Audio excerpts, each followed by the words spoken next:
Evangelho de Lucas, capítulo de número 12. O versículo que vamos ler é o versículo de número 20. Encontrou aí? Evangelho de Lucas, capítulo de número 12, o verso que eu vou ler é o verso 20. Quem encontrou, diga amém. Quem não encontrou, diz me espera. Estou esperando. Vamos lá, Evangelho de Jesus segundo escreveu Lucas, capítulo de número 12, verso 20. Quem encontrou, diga amém. Posso ler? Então vamos lá. Está escrito assim: mas Deus lhe disse, louco, esta noite te pedirão a tua alma, e o que tens preparado, para quem será? Vou ler mais uma vez. Mas Deus lhe disse, louco, esta noite, não é amanhã, não é depois, não é essa semana, não é no próximo mês, no ano seguinte, não. É esta noite te pedirão a tua alma. Quer dizer, você vai morrer. Você vai passar dessa vida terrena para uma vida eterna. Só que ele não sabe ainda para onde vai. Esta noite te pedirão a tua alma. E Jesus diz, e o que você tem preparado? Para quem será? Eu quero reler mais uma vez e quero que você repita após mim em bom tom e em alta voz. Amém? Bem forte, igual vocês fizeram o grito de guerra. Repita comigo. Mas Deus lhe disse, louco, esta noite te pedirão a tua alma.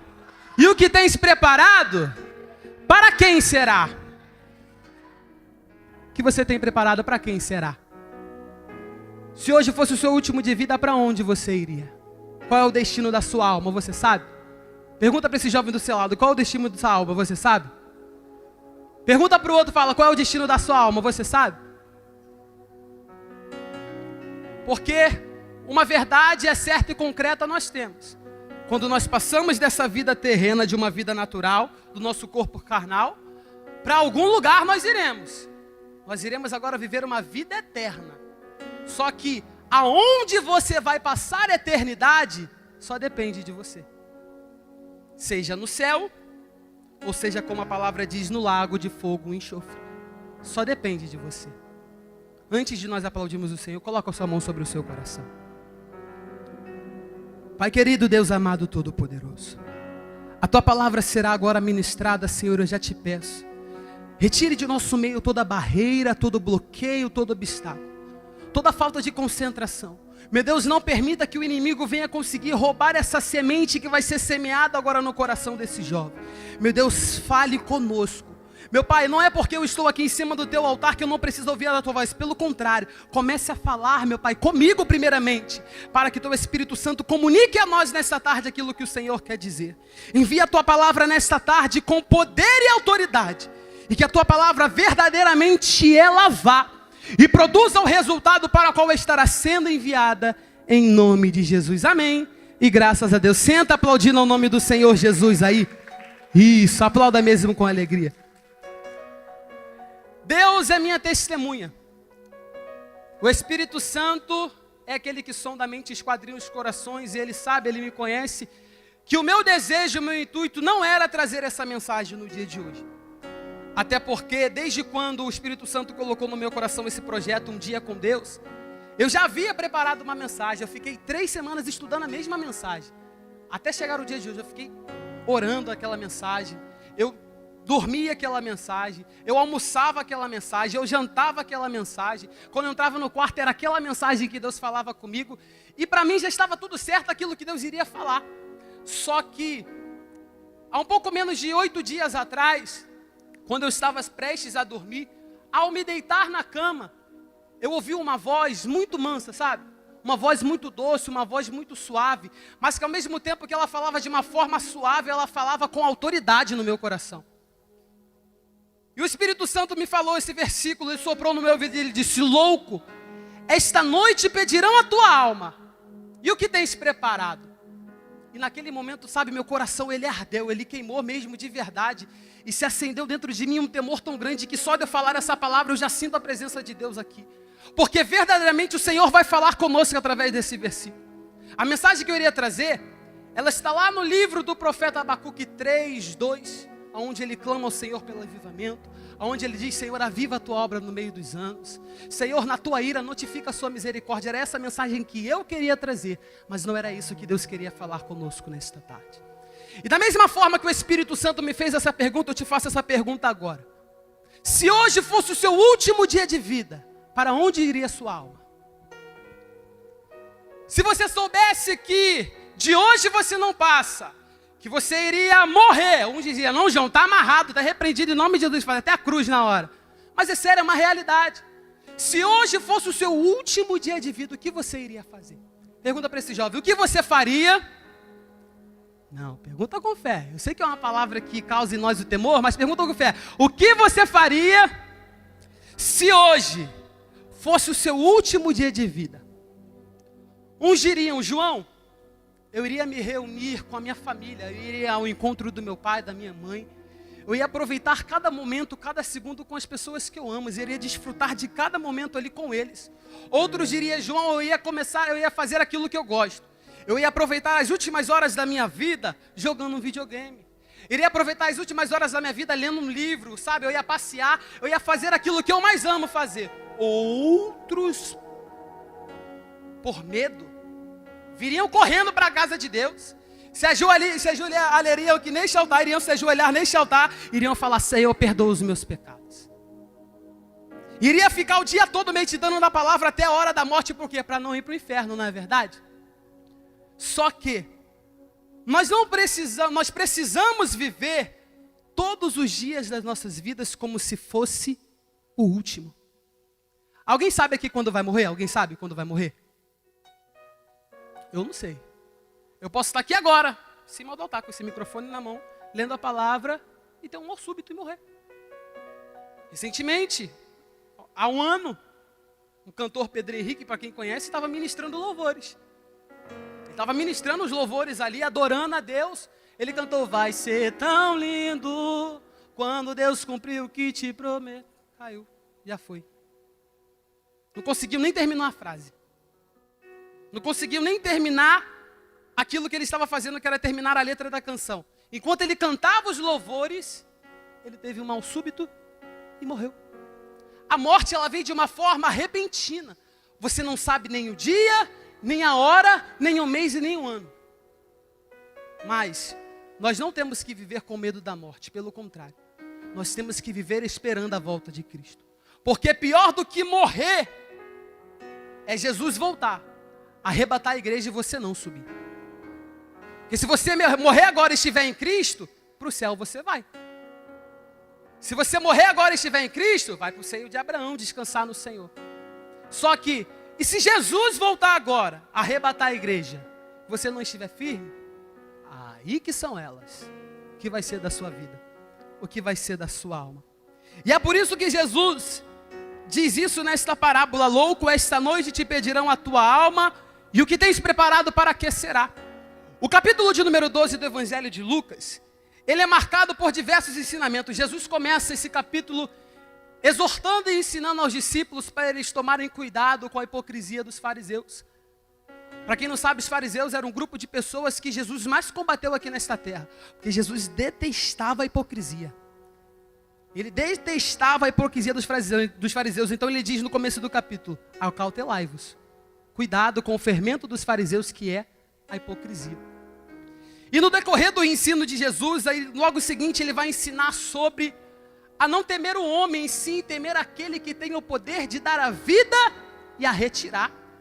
Temer aquele que tem o poder de lançar no inferno ou levar alguém para o céu. Porque do que adianta temer a pessoas de autoridades aqui nessa terra?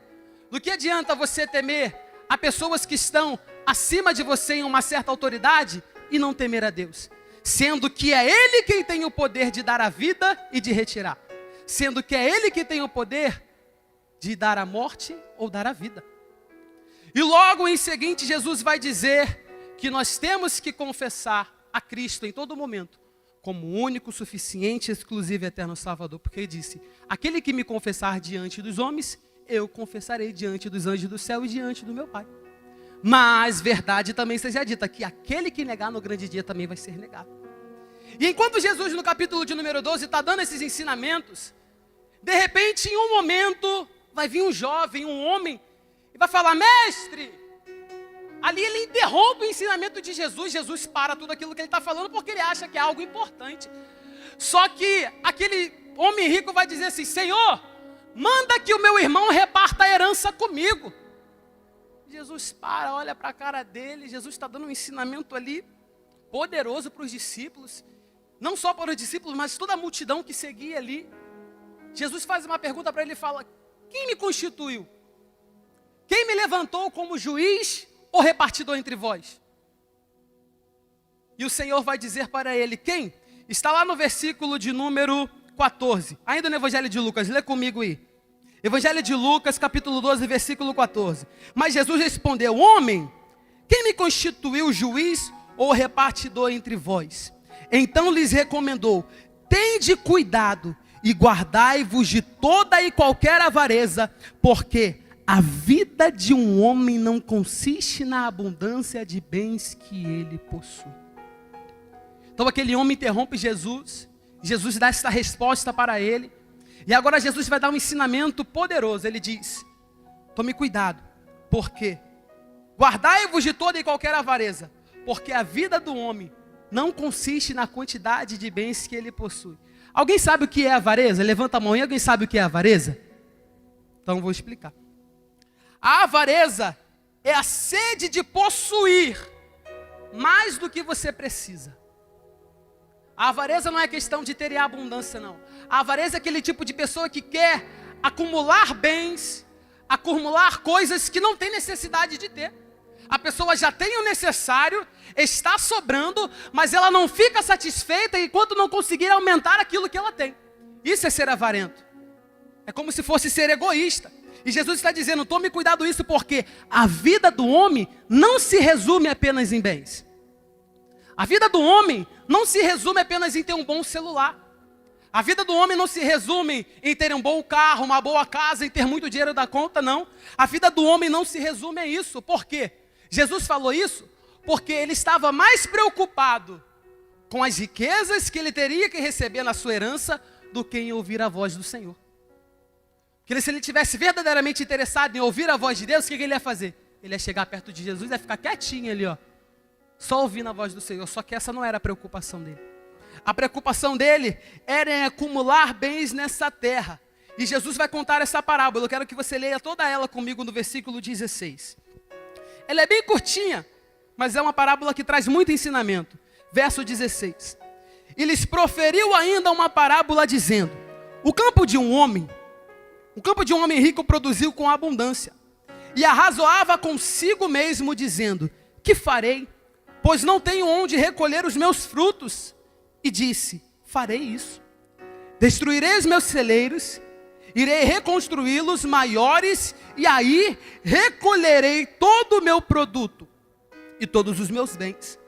Então direi à minha alma: alma, tens em depósito muitos bens para muitos anos. Descansa, come, bebe e folga. Jesus conta esta parábola acerca de um homem rico, onde ele tinha os seus celeiros já em abundância. Abundância porque ele não passava necessidade, ele tinha uma quantidade que conseguia sobreviver, e não só aquilo que ele tinha para sobreviver, mas ainda sobrava. Só que o celeiro dele já estava cheio, só que ainda tinha uma colheita para ele fazer. E aí que ele vai ter uma ideia, bom, os meus celeiros estão cheios, estão transbordando, não tem onde eu colocar mais, o que eu vou fazer?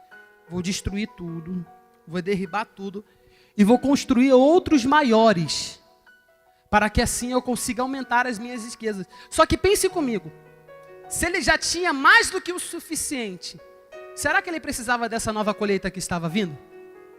Porque o celeiro dele já estava cheio.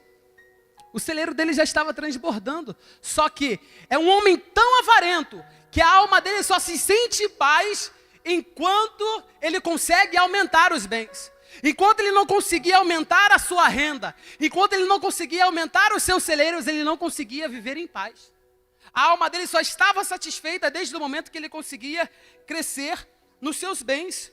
Só que Jesus vai perguntar para ele: o que você tem preparado, para quem será? Tudo isso que você acumulou nessa terra, beleza, você tem muita coisa. Os seus celeiros estão transbordando, trazendo para o dia de hoje. A sua conta tem muito dinheiro. Você tem um ótimo celular, tem um ótimo carro. Você tem um bom computador, você estuda numa boa escola. Beleza, tudo bem. Só que tudo isso que você tem preparado, tudo isso que você conquistou, para quem será? Que hoje você morre. Jesus falou para aquele homem na parábola, hoje você morre. E tudo isso que você tem preparado, para quem será? Porque desta terra, a gente não leva carro, dinheiro, bens, tudo isso fica aqui. Para te falar a verdade, nem essa roupa que você está usando aí você leva. Por quê? Você morre, é sepultado, a roupa lá no túmulo ela se desfaz, vira farelo, vira pó, seu corpo também entra em decomposição, então você não leva nada. Então, mais importante do que se preocupar em conquistar algo nesta terra, em ter uma boa vida, é se preocupar com a volta de Cristo. Porque nem os anjos do céu, nem Jesus sabe o dia que ele vai voltar. Você sabia disso? Que nem Jesus sabe quando ele vai voltar? Eu quero te provar isso. Vai comigo no Evangelho de Mateus rapidinho. Mateus capítulo de número 24. Mateus 24, 36. Quem encontrou, diga amém. Se tiver alguém dormindo do seu lado, chacoalha ele aí. Chacoalha aí, olha, vê se tem alguém dormindo do seu lado. Acorda! A palavra diz, desperta tu que dormes. Chacoalha ele e fala, acorda! Isso aí. Porque se Jesus voltar agora e te pegar dormindo, para onde você vai? E aí? Pergunta para esse jovem do seu lado aí, se Jesus voltar e te pegar dormindo, para onde você vai? Está preparado? Evangelho de Mateus capítulo 24, verso 37. Evangelho de Mateus, 24, 36. Mateus 24, versículo de número 36 diz assim: mas a respeito daquele dia e hora, ninguém sabe, nem os anjos do céu, nem o Filho, senão o Pai. Então nem os anjos, nem o próprio Jesus sabe o dia e a hora que ele virá. Então, se ele não sabe, nós também não sabemos, então nós temos que viver a cada dia como se fosse o nosso último dia. Não é tempo de se distrair. A verdade é que nós não temos tempo mais para perder tempo. Você tem que aproveitar cada segundo que você está aqui nessa tarde. Você tem que aproveitar verdadeiramente cada segundo que você passou o dia aqui nesta igreja. Sabe por quê? Porque tem muitos jovens da sua idade que neste momento estão lá fora numa boca de fumo. Tem muitos jovens neste momento que tem a sua idade. Ah, João, mas eu tenho 12 anos. Eu já vi crianças de 12 anos com um fuzil na mão. Tem pessoas que você conhece, que neste momento está lá agora dentro da comunidade, fumando, cheirando, bebendo. Crianças, adolescentes, você tem noção disso? Não era a mensagem que eu ia trazer, mas aproveitando o que o Gessé falou, o que você tem feito para ganhar essas almas? Você ama de verdade o seu amigo? Ama mesmo? Será que você se importa mesmo com ele? Se você se importasse de verdade com ele, você ganharia ele para Jesus. Você apresentaria também o Deus que mudou a sua vida. Porque Jesus não é só para mim, não é para você, não, é para todos. E nós temos também que pregar a palavra de Deus, como o Gessé falou. Mais do que falar, mais do que sair pregando, gritando, não, é com as suas atitudes. Os seus amigos, quando olham para as suas atitudes, para a forma que você vive, eles veem Jesus em você?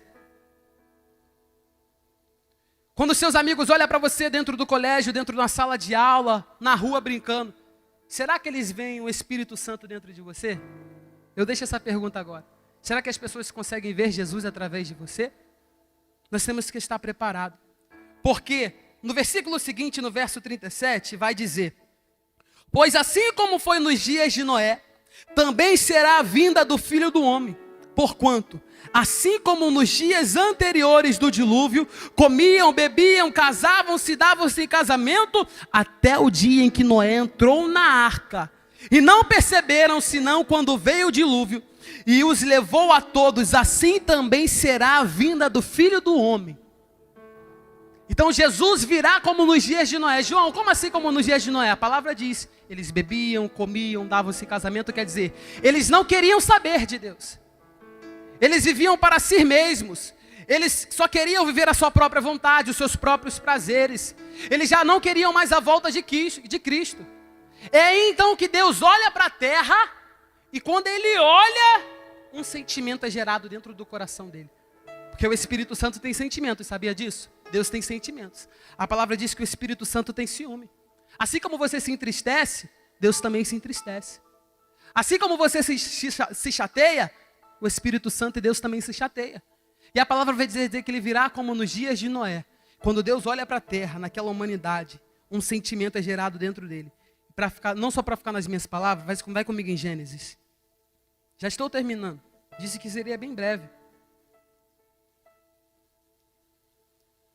Só que antes nós temos que ouvir o que Deus tem a falar conosco. Olha o que a palavra vai dizer acerca disso. Gênesis capítulo 6, verso 5. Diga amém, quem achou?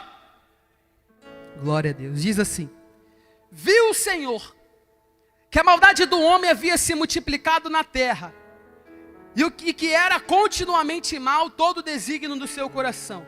Então se arrependeu o Senhor de ter feito o homem na terra, e isso lhe pesou no coração. Então quando Deus olha dos céus, ele olha para a terra naquele tempo, na geração de Noé, um sentimento era gerado dentro dele. E a palavra vai dizer que Deus se arrependeu. João, mas a palavra disse que Deus não é homem para que minta, nem filho de homem para que se arrependa. Se arrepender aqui quer dizer que Deus se entristeceu. O coração de Deus se magoou quando ele olhou para a humanidade e viu toda aquela destruição, toda aquela maldade. Imagina Deus olhando dos céus agora para essa nação e vendo todo esse pecado, toda essa maldade na nossa nação.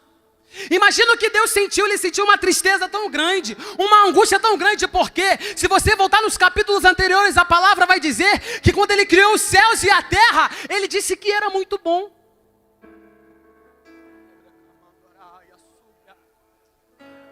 A palavra vai dizer que quando ele criou o sol, a lua, as estrelas, ele disse que era muito bom. A palavra vai dizer que quando ele fez separação de águas e águas, quando ele criou os luminares no céu, em todo momento, quando ele cria algo, ele diz que é muito bom. Só que o que o ser humano fez com aquilo que Deus que era bom? Destruiu. O ser humano acabou com aquilo que Deus fez perfeito. O ser humano acabou com aquilo que Deus fez impecável. Você tem noção disso? Deus pegar algo, criar de uma forma perfeita, o ser humano vem através do pecado de Adão e acaba com aquilo que Deus fez. E o mesmo sentimento que eu sinto agora é o sentimento que Deus sentiu. É uma tristeza profunda. Porque não é isso que Ele quer para mim, não é isso que Ele quer para você. Ele quer que você seja salvo porque Ele te ama. Ele não te trouxe aqui para se alegrar apenas, não. Ele te trouxe aqui para salvar a sua vida. Ele te trouxe aqui foi para mudar a tua história. Ele não te trouxe aqui para te fazer um momento feliz, não. Ele não quer te fazer feliz nessa terra. Ele quer te fazer feliz lá na eternidade. Ele quer te levar para o céu. Ele quer salvar você, a sua casa, a sua família, os seus amigos. Só que isso depende de mim e de você. Isso depende de mim e de você. Depende da sua atitude, da minha atitude. A palavra diz que se nós confessarmos os nossos pecados, Ele é fiel e justo para perdoar todos os nossos pecados e nos purificar de toda injustiça. Eu já te faço um convite agora, não é um apelo não, mas já começa a confessar o seu pecado agora. Já começa a confessar o seu pecado agora. Já começa a dizer para Deus: Senhor, me perdoa. Me ajude a melhorar, Pai, porque eu não quero ir para o inferno. Mas eu não peço perdão apenas por medo de ir para o inferno, não. É porque eu te amo, porque eu quero ser salvo. É porque eu te quero, Senhor, eu te desejo, o Senhor é tudo que eu preciso. Quando Deus olha para a humanidade na geração de Noé, vai gerar dentro dele um sentimento, e esse sentimento vai gerar uma atitude. Deus decide: eu vou destruir. Eu vou acabar com esta humanidade. Só que, quando ele toma essa decisão, ele olha para a terra e vê um homem. Ele viu um homem. E nesse homem, ele encontrou uma esperança. Esperança de quê? De recomeçar a história da humanidade. É como se Deus olhasse para nós aqui nesta tarde, no meio deste mundo cheio de pecado. Ele olhasse para você e vê dentro de você uma esperança. Deus olha para você e vê dentro de você um potencial de quê? De mudar o rumo dessa nação, de mudar o rumo dessa geração, de mudar o rumo da sua escola, mudar o rumo da sua casa, mudar o rumo da sua família, de mudar o rumo desse país. Jesus vê uma esperança dentro de você, até mesmo aquilo que você não vê, Jesus enxerga dentro de você. Ele enxergou dentro de um homem, ele enxergou dentro de Noé. Então ele decide, não vou acabar com tudo não, eu vou recomeçar. A partir de um homem que era justo, temente e fiel ao Senhor. É então que ele envia o dilúvio. Quem entrou na arca, entrou. E quem não entrou? Pergunta para mim, o que aconteceu, João? Não, perguntou com mais um interesse, o que aconteceu, João? Morreu. Sabe para onde foi? Provavelmente para o inferno. Provavelmente, não posso afirmar nada. Mas tudo indica que sim. Porque se só tinha um homem justo, o restante não era justo. Quem entrou na arca foi salvo. Sabe o que é a arca? Hoje é aqui, ó, onde você está dentro. Ó. Essa é a arca de Deus. Essa é a arca de Deus. Essa é a arca onde Ele quer que você fique dentro todos os dias. Essa é a arca que Ele não quer que você nunca saia daqui. Essa é a arca de Deus. Só que um dia, essa arca vai estar fechada. Você sabia disso? Um dia virão aqui querer ouvir uma palavra e não vai ter quem pregue. Um dia virão aqui querer cantar louvores com a banda, não vai ter quem toque. Um dia você vai vir aqui querer receber uma oração, não vai ter quem ore por você. Porque as portas da arca vão se fechar. Quem entrou, entrou. E quem não entrou, já era. Essa é a verdade, já era. Então aproveita essa oportunidade que você está dentro da arca hoje e nunca mais saia daqui. Nunca mais saia daqui. Nunca mais saia deste ambiente. Nunca mais saia daqui da presença de Deus. Para que você não seja pego de surpresa assim como aquele povo foi. Como eu já disse, nós não temos tempo mais para brincar com a presença de Deus. Não tem como viver na prática do pecado e ter a presença de Deus. Somente aqueles que tiverem preparado. Você lembra da parábola das 10 virgens? Que eram 5 loucas e 5 prudentes. As prudentes tinham azeite, as loucas não. Só que todas ali estavam no mesmo propósito. Elas estavam esperando o noivo. A intenção de todas era a mesma, que era esperar o noivo. Só que um grupo vivia na iniquidade, vivia ali, não queriam mais saber de nada, não se preocupava com azeite. O outro grupo se preocupava. E de repente, à meia-noite, quando elas adormeceram, houve-se um grito. Aí veio o noivo! E elas acordaram. E ficaram desesperadas. Eu não tenho azeite, o que eu vou fazer agora? Eu não tenho azeite, a minha lamparina está apagada. E eu preciso me encontrar com o noivo. Elas vão para Prudente. Prudente, me dá um pouco do seu azeite. Prudente, divide o seu azeite comigo. Prudente, compartilha esse azeite comigo. E elas, não seja caso que volte a mim e a vós. Não tem como. Se eu te der, vai faltar para mim. E se eu te der, não vai ser também suficiente para você. Então vai e compra. Vai e compra o seu próprio azeite. Você sabe o que é o azeite? O azeite simboliza a presença do Espírito Santo. O azeite simboliza a presença de Deus. E a candeia é você. A candeia é você.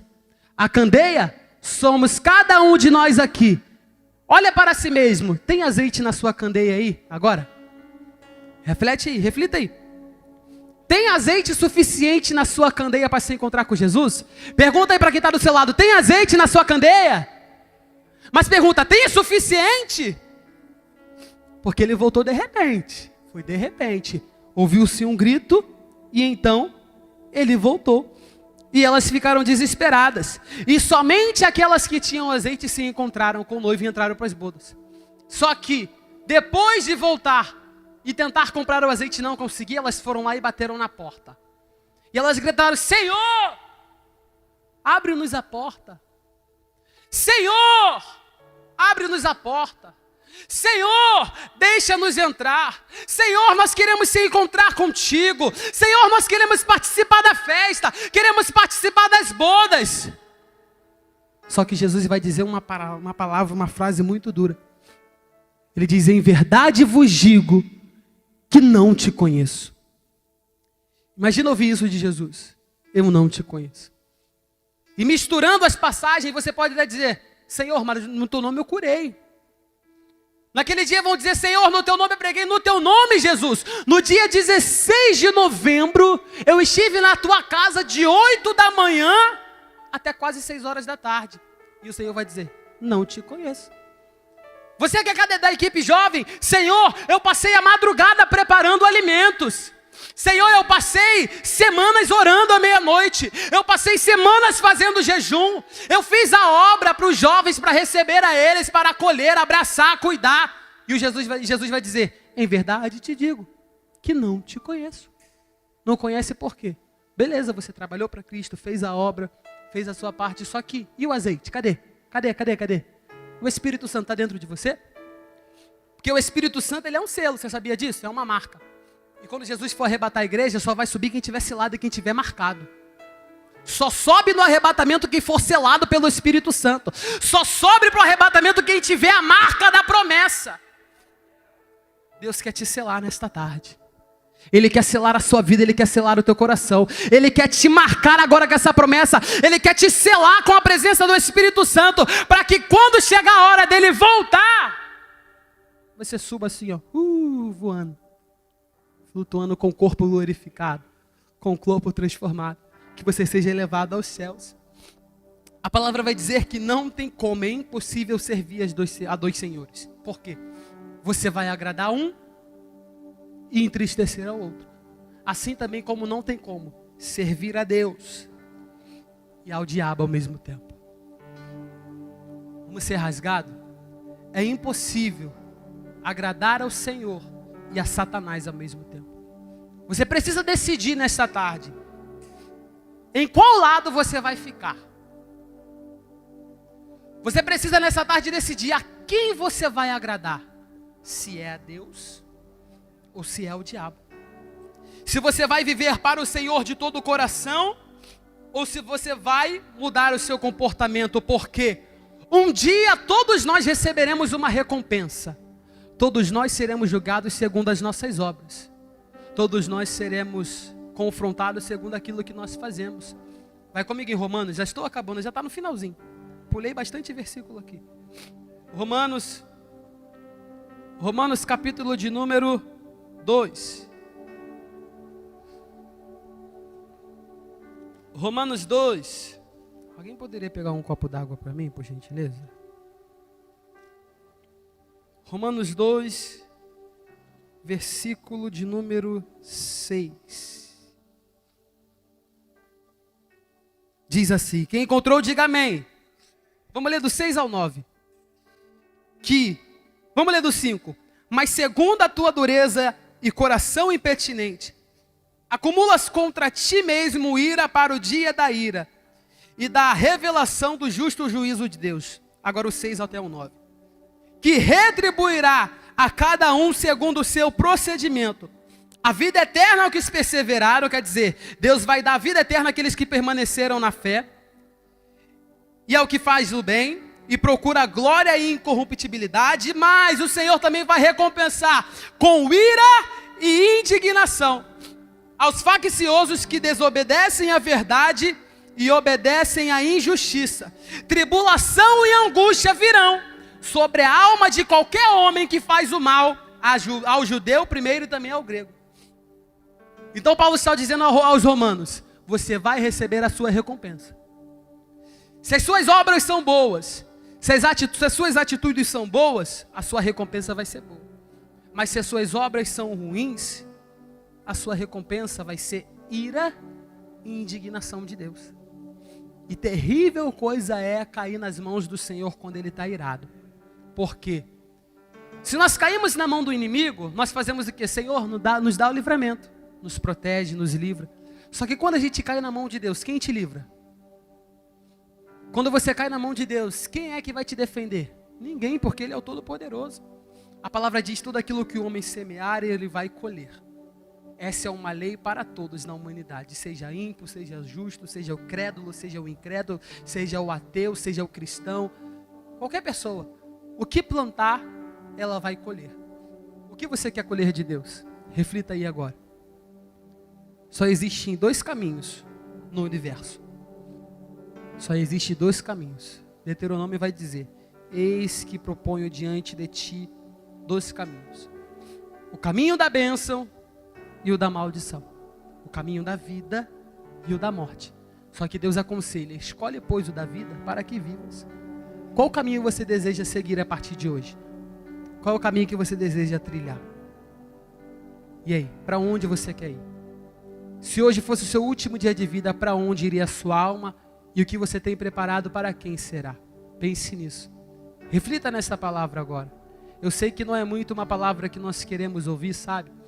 Porque às vezes a gente quer receber um abraço, e um abraço é importante. A gente quer receber um consolo, e um consolo é importante. Só que mais importante do que receber um consolo e um abraço é ser confrontado com aquilo que vai te dar o crescimento. É ser confrontado com aquilo que vai mudar a tua história. É ser confrontado com aquilo que vai mudar a sua vida. Amém? Então se coloca de pé nesta tarde.